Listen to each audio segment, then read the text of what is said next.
안녕하세요. 믿음의 습관 박형규 목사입니다. 오늘도 하나님 사랑하는 마음으로 이 자리에 나와 함께 하신 모든 분들을 환영하고 축복합니다. 우리 하나님께서 지금 우리에게 말씀으로 먹이십니다. 지금 주시는 그 만나를 마음껏 누리고 힘차게 주님의 나를 살아내는 저 모든 성도님 되시기 예수님의 이름으로 다시 한번 축복합니다. 오늘은 출애굽기 2장 3절에서 4절 같이 보겠습니다. 더 숨길 수 없게 되매 그를 위하여 갈대 상자를 가져다가 역청과 나무 진을 칠하고 아기를 거기 담아 나일 강가 갈대 사이에 두고 그의 누이가 어떻게 되는지를 알려고 멀리 섰더니. 아멘. 하나님께서 아브라함으로부터 모세에 이르기까지 구원의 역사를 어떻게 이루어 가시는지 우리 함께 살펴보고 있습니다. 오늘은 아브라함에서 모세로 이어지는 그 구원의 역사, 구속사 세 번째입니다. 우리가 모세의 삶에서 특별히 그 앞부분을 함께 읽었습니다. 어떤 장면이었을까요? 지금 모세가 갈대 상자 안에 들어가서 나일 강가에 떠내려가는 장면입니다. 모세는 무엇을 할 수 있었을까요? 지금 죽는 거예요. 지금 모세는 자기가 감당할 수 없는 문제를 마주하고 있습니다. 그 어린아이가 왕의 명령을 거스를 수 있을까요? 왕의 명령은 고사하고 지금 이 갈대 상자로부터 스스로 벗어날 수 있는 능력도 없습니다. 그저 그 안에 담겨서 떠내려갈 뿐인 거예요. 그게 모세의 시작이었습니다. 그리고 모세의 삶을 관통하는 이야기예요. 그리고 오늘 우리가 살펴보려고 하는 아브라함에서 모세까지 이어지는 이야기의 핵심 주제이기도 합니다. 우리 중에 누가 나의 능력으로 하나님을 믿고 우리 중에 누가 나의 능력으로 구원을 획득할 수 있습니까? 없습니다. 우리는 그저 죄로 지어진 삶의 환경들 속에서 아우성치고 소리 지르며 떠내려가는 것 외에는 다른 일을 할 수가 없는 원래 상태에 있었던 사람들입니다. 우리 야곱을 한번 생각을 해봅시다. 야곱은 어떤 사람이었을까요? 야곱에게는 그 삶 자체가 투쟁이었죠. 가지지 못한 것을 가지기 위해서 노력했던 사람이었습니다. 나 자신이 가지고 있는 이 역량을 더 향상시키고자 하는 향상심이 많은 사람이었어요. 그런데 올바른 방법은 아니었습니다. 올바른 방법이 아니라는 사실이 중요하죠. 노력의 배신이라는 책이 있습니다. 그 책의 내용 중에 핵심은 이거예요. 이 사회는 예전에는 노력하면 성과가 있었는데 이제는 일반적인 노력으로는 불가능하기 때문에 노력이라고 하는 색다른 의지들이 필요했다라는 거예요. 그것과 함께 피로사회라고 하는 책이 있습니다. 저자는 두 분이 달라요. 그런데 피로사회는 이렇게 이야기합니다. 모든 사회는 대표하는 질병이 있는데 오늘날 사회의 질병은 번아웃이다. 그것은 자아 착취를 말하는데 자아 착취에서 가장 큰 문제는 죄책감을 느끼지 못하는 것이다 라고 이야기합니다. 내가 나를 착취하기 때문에 죄책감이 없다는 거예요.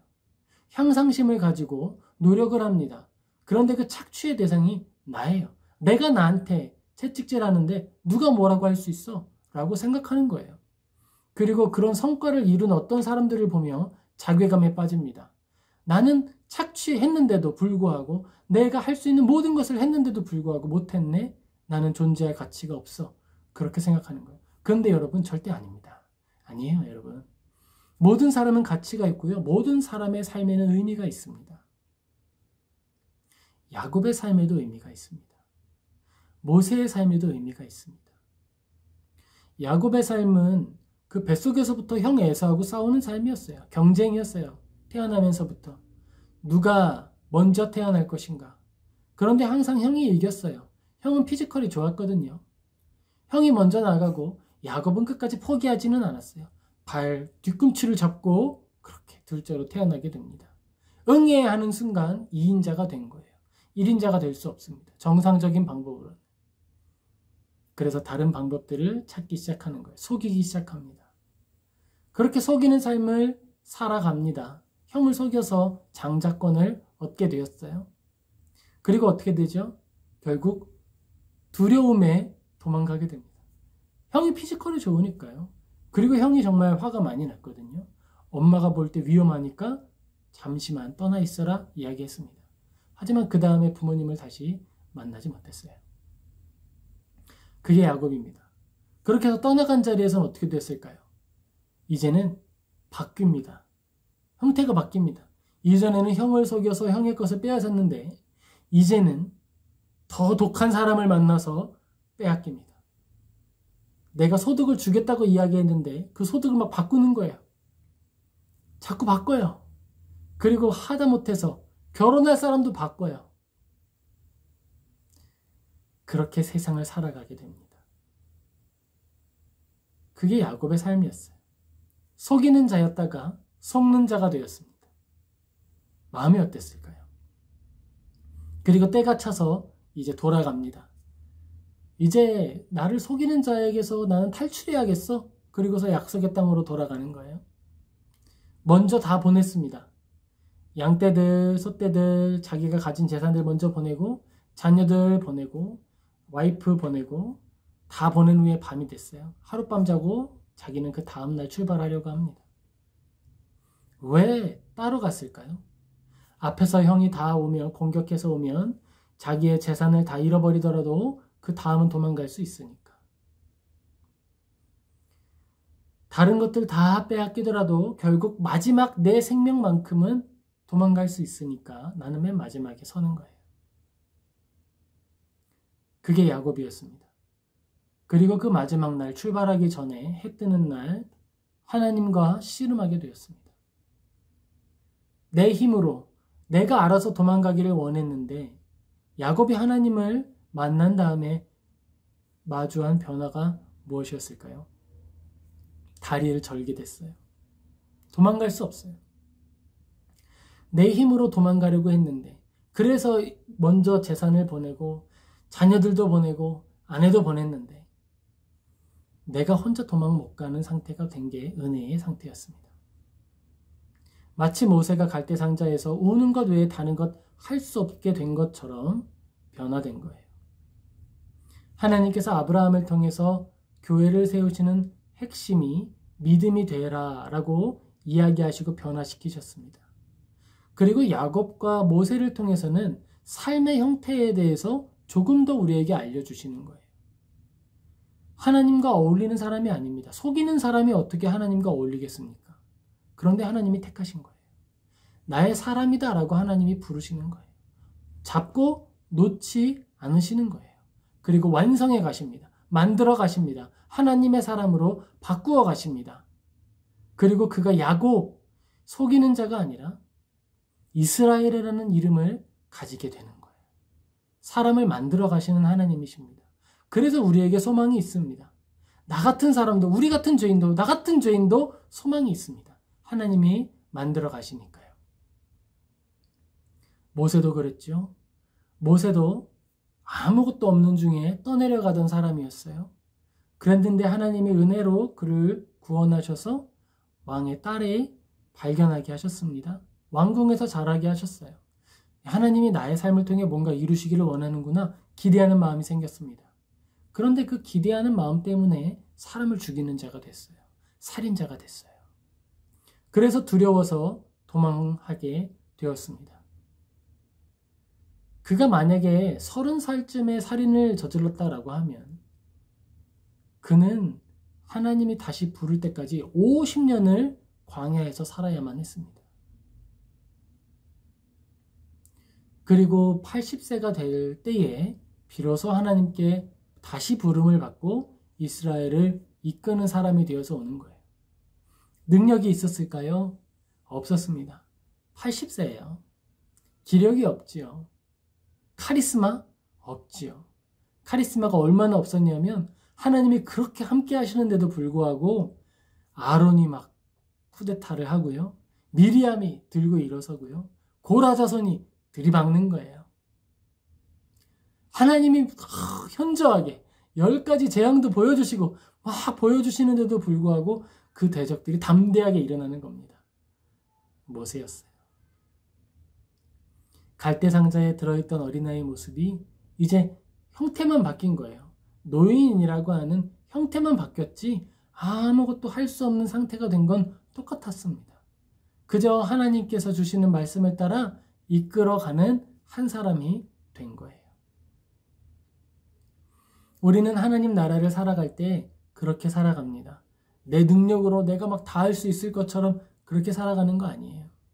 하나님이 하시는 거예요. 근데 여기에는 조건이 있어요. 하나님께서 우리가 내 힘을 의지하려고 하면 힘을 빼신다는 거예요. 야곱 이놈이 하나님을 잡고 높지 않으니까 다리뼈를 쳐서 하나님을 의지하게 하시는 거예요. 모세가 자기 손으로 뭔가 이루려고 사람을 죽이니까 사람 하나 휘두르고 죽이고 할 기력이 없는 상태까지 하나님 기다리시는 거예요. 낮추신 후에 하나님 일하십니다. 낮아지기를 싫어하면 하나님께 쓰임받을 수가 없어요. 낮아지는 자리에 우리가 서게 되었다면 그때 감사하는 거예요. 아, 이제 하나님이 일하시는구나.